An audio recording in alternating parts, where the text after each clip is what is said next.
kali ini saya akan menjelaskan tentang tren kasus harian COVID-19 di Indonesia dengan moving average dari awal pandemi sampai tahun 2023. Nah, di sini ada 3 garis, yaitu warna merah, oranye, dan hijau. Warna merah itu menunjukkan kasus harian, sedangkan yang warna oranye itu menunjukkan moving average 7 hari, dan yang warna hijau itu menunjukkan moving average 14 hari. Nah, COVID-19 di Indonesia meningkat 2 kali. Dan yang pertama itu di pertengahan tahun 2021, lebih tepatnya pada sekitar bulan Juli. Dan itu terus naik secara signifikan, namun juga turun secara signifikan hingga pada awal tahun 2022, pada bulan Januari, varian Omicron muncul, dan hal tersebut menjadi puncak kedua terjadinya peningkatan kasus COVID-19 di Indonesia. Setelah kedua kasus tersebut yang naik secara drastis dan turun secara drastis, di akhir tahun 2023 COVID mulai mereda sehingga sudah membaik sampai saat ini. Case fatality rate atau tingkat kematian yang terjadi di setiap provinsi di Indonesia untuk kasus COVID-19. Distribusi case fatality rate ini menunjukkan perbandingan antara jumlah pasien meninggal dengan jumlah pasien positif.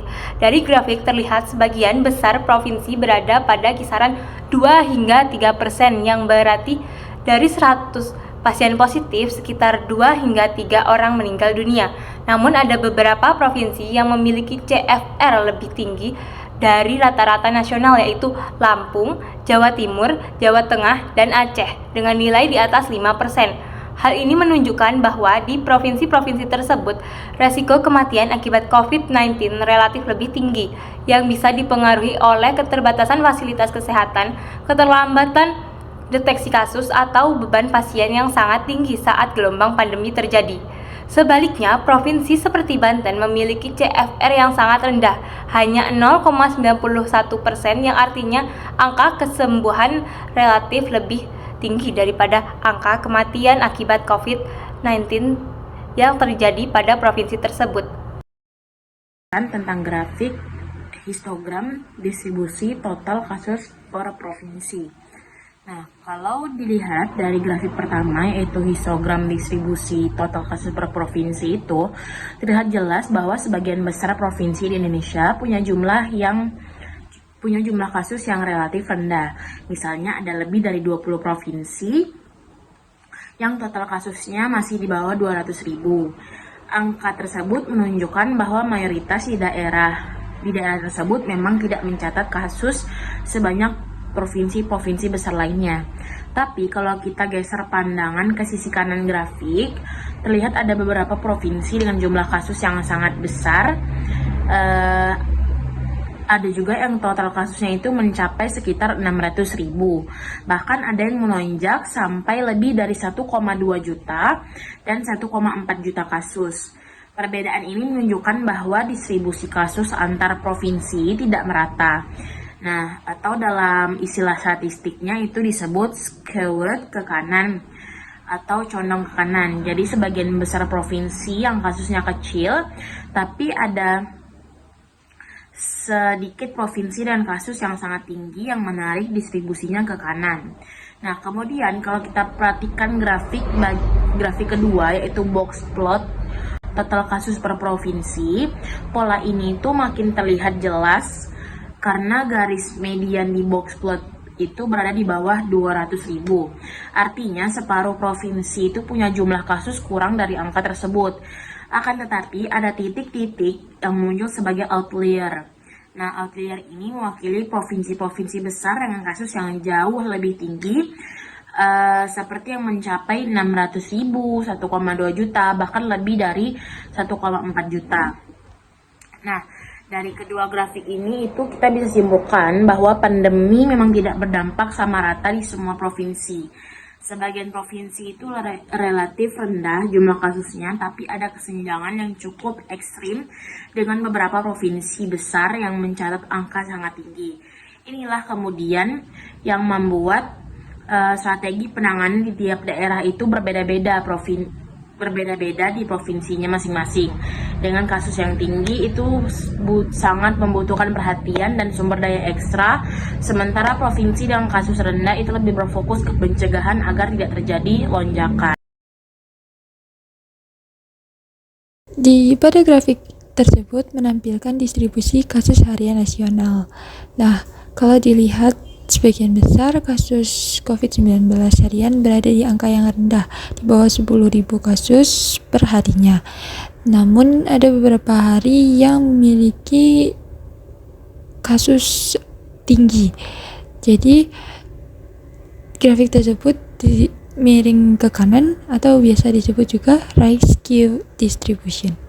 Artinya sebagian besar itu beberapa hari stabil, namun ada yang juga meningkat atau melonjak secara drastis. Nah, grafik yang di sebelah kanan itu menunjukkan identifikasi puncak gelombang pandemi. Nah, garis merah ini menggambarkan tren jumlah kasus harian dari tahun 2020 sampai 2022. Seperti tren kasus harian yang ada di slide yang pertama. Nah, titik-titik merah ini menunjukkan kapan puncak gelombang itu terjadi, yaitu pada saat jumlah kasus meningkat pada pertengahan tahun 2021 dan yang kedua itu di awal tahun 2022. Nah, jadi secara keseluruhan grafik ini menunjukkan bahwa penyebaran COVID-19 di Indonesia itu tidak stabil, karena naik, kadang turun, terus juga naiknya secara drastis, terus down secara drastis, habis itu naik lagi, terus sampai akhirnya di pertengahan 2023 udah mulai reda kasus jumlah COVID yang ada di Indonesia. Selanjutnya, grafik variabilitas testing rate. Grafik sebelah kiri menunjukkan hubungan antara populasi provinsi dengan standar deviasi kasus per juta penduduk. Titik-titik di sini mempresentasikan masing-masing provinsi dari pola tersebut. Kita bisa melihat bahwa provinsi dengan populasi besar seperti DKI Jakarta cenderung memiliki variabilitas testing yang tinggi. Sedangkan grafik di sebelah kanan memperlihatkan 10 provinsi dengan variabilitas testing tertinggi. DKI Jakarta menempati posisi pertama dengan standar deviasi 233,7 juta, jauh lebih tinggi dibanding provinsi lain. Hal ini menandakan bahwa jumlah testing di Jakarta sangat fluktuatif, bisa sangat tinggi pada periode tertentu lalu menurun drastis di periode lain. Provinsi lain dengan variabilitas tinggi adalah Kalimantan Utara, Daerah Istimewa Yogyakarta, dan Kalimantan Timur yang juga mengalami fluktuasi besar dalam jumlah testing. Sementara provinsi seperti Sulawesi Tengah atau Papua Barat menunjukkan variabilitas yang lebih rendah, menandakan testing cenderung lebih konsisten. Selanjutnya saya akan menjelaskan dari grafik tren recovery rate COVID-19 di Indonesia. Nah, kalau kita lihat dari grafik tersebut terlihat jelas bagaimana tingkat kesembuhan berubah dari waktu ke waktu. Pada awal pandemi di sekitar Maret sampai Mei 2020, recovery rate masih sangat rendah, bahkan sempat di bawah 20%. Karena waktu itu pasien masih banyak dalam perawatan dan tenaga medis masih beradaptasi dengan kondisi tersebut. Nah, memasuki pertengahan 2020, recovery rate naik cepat hingga mencapai sekitar 80% hingga 90%.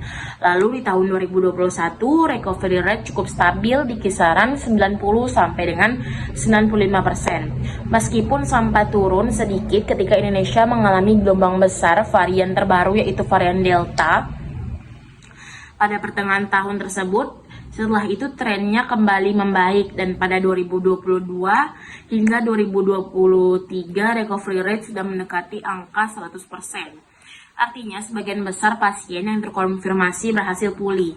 Kemudian kalau kita lihat grafik batang hijau di bagian bawah yaitu recovery rate per minggu, itu terlihat bahwa minggu-minggu awal itu sangat fluktuatif. Bahkan pada minggu ke-8 sampai ke-10 sempat turun tajam hingga di bawah 60%. Nah, tapi setelah minggu ke-20, recovery rate per minggu terus meningkat stabil nih. Rata-rata berada di kisaran 70-80%. Menjelang akhir periode, itu banyak minggu yang mencatatkan recovery rate di atas 90% dan grafiknya relatif konsisten tinggi.